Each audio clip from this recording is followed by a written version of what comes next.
Here it is, guys.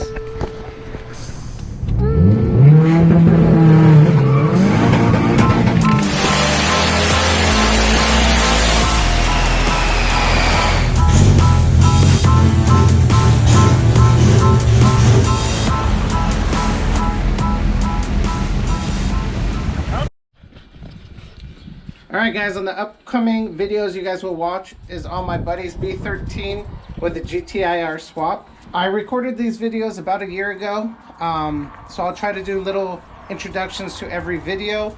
I try to break it down.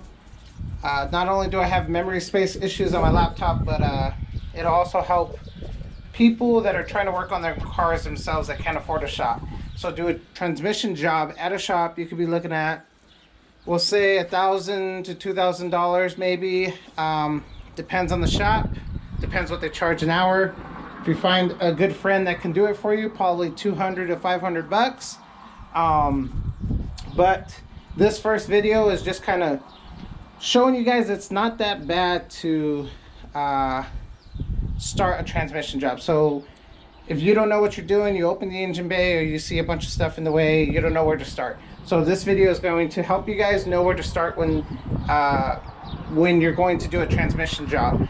So for this B13, it's removing the intercooler piping, undoing the sensors on the transmission, and removing the battery, which you guys will all see in this video. So I hope you guys like, subscribe, share, enjoy the video. This video is intended for people trying to do work themselves, and I hope this video does help you guys. And I'm sure there's going to be haters out there, but that's okay. I don't mind you guys either. Thanks, guys.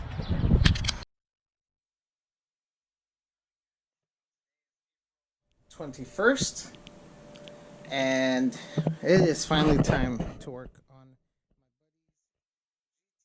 our swapped B13. You guys are familiar with the GTIR motor. It's from the Pulsar all-wheel drive chassis, not made in the USA, so this is a very expensive motor to get here.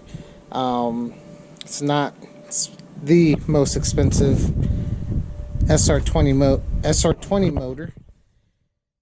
This is the car that I mocked up the original GTIR grounding kit that I sell. This is like OG, super OG grounding kit.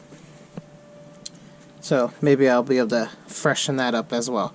But it is here because it needs a clutch and flywheel and some brake lines. So that'll be some videos that you guys will see on this car.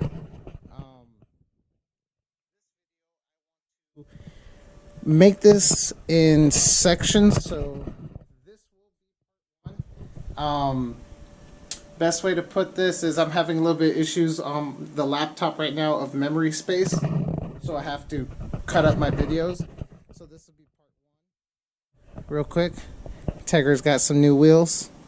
Hopefully you guys will see that in upcoming videos. I don't think you guys will see that before this.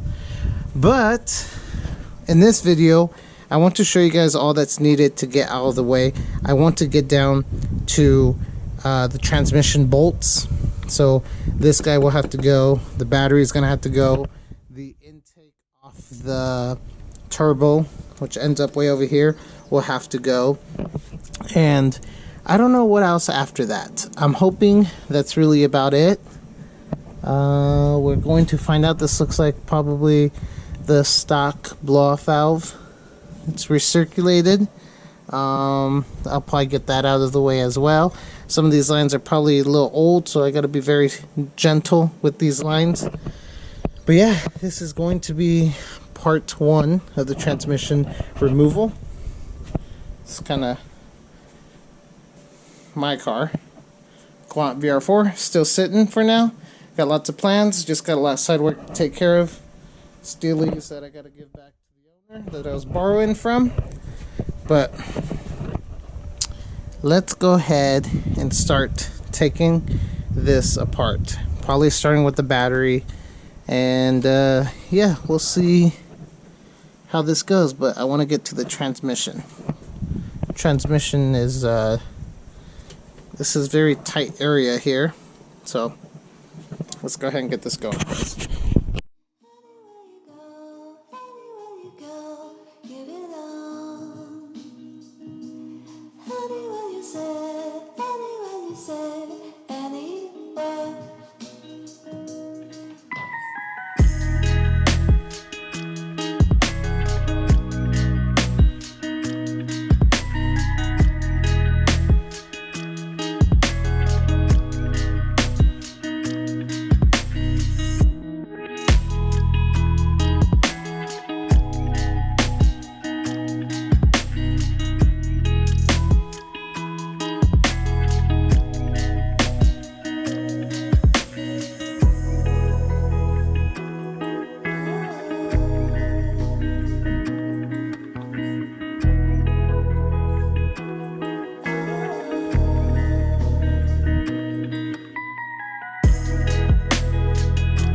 Okay, trying to get everything from the top, guys. I'm trying to see what sensors are on the transmission.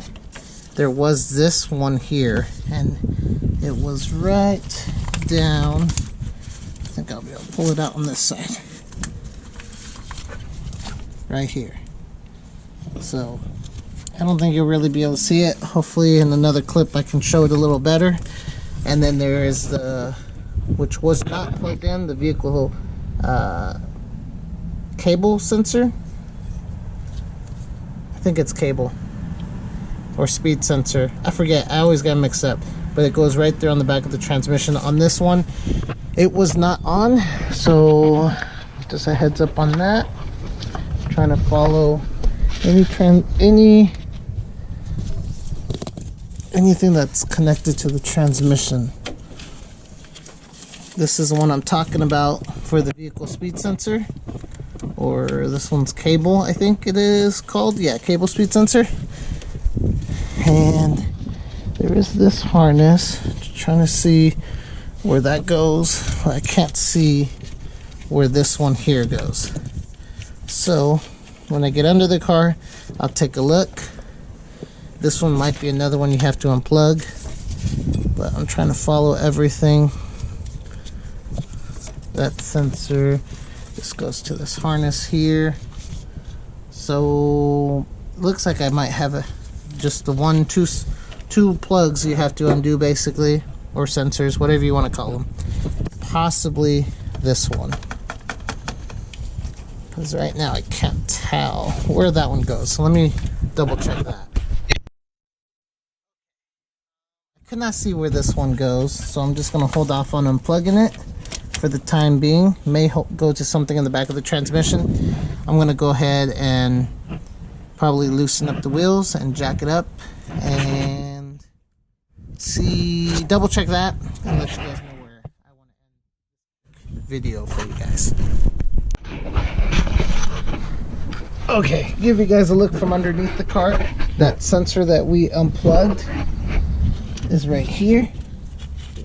Under the transmission, goes here, and the other one we do actually need to unplug, which is this guy here. So there are two sensors you do need to unplug. Now I'm gonna go ahead and go up there, unplug this. The drain bolt is, let me see, right here, which will be in another video. But just so you guys have an idea, and the fill is right here. This should be just about the same across all the SR20 front-wheel drive transmissions. And these two are the shift rods for the shifter to the transmission, which these two as well will need to come off.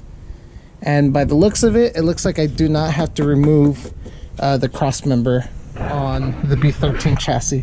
I do believe you have to on the B14 the 200SX, I do believe you do have to remove this guy.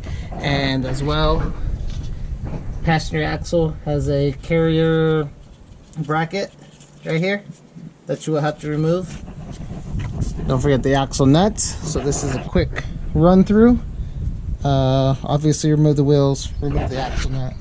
You may have to remove the bottom of the strut to swing this a little further out, which you'll see in another video on that. And then of course don't forget your transmission bolts, which I really don't see any on this guy, so it's kind of weird.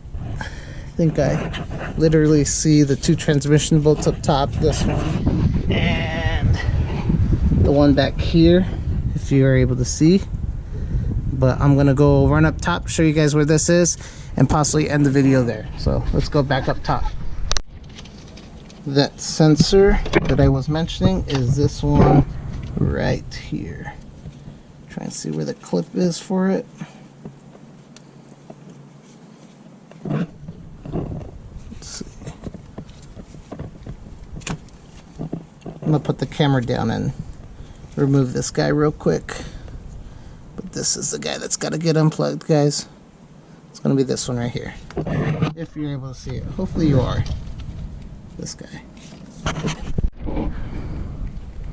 Alright, it was these 2 guys right here together coming out of the same harness. This one goes to the back, this one goes to the front, and I'm also going to remove this here. I'm going to go ahead and remove this guy. This is obviously not stock, so keep that in mind. But I think after this, everything up top is removed and ready to jump on to the next video. This is definitely not stock, so keep that in mind when you guys come to this on your own car. This is a little hood, but it got the job done for my friend, so that is what it is.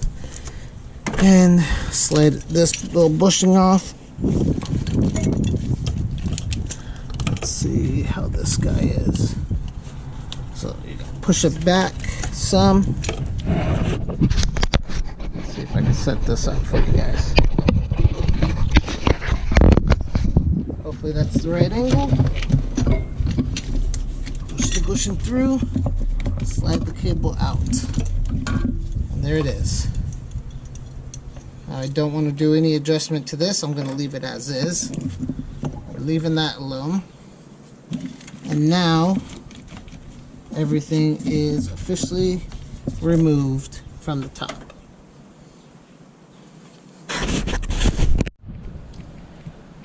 Okay, so that is where I have decided to end this video, guys. Super easy to get this started. I've already kind of mentioned what's all needed to be done outside of this, but super excited to have the opportunity to work on this thing. It is a pretty sweet little ride. It's very different, it's unique. It's a B13. Most of you guys know I do like the Sentras. I have a B15 myself, a SER Spec V. So yeah, guys, this thing is going to be off soon. Next video will be how to remove your axles. And I hope you guys like, subscribe, share the video, and I hope this video is helping somebody out there. Keep in mind, if you get the tools and do it yourself, you'll save money to your own pocket, and that's what I'm hoping these videos do for some of you guys. So thank you guys, and I hope you guys continue to watch this little series on this GTIR swapped B13.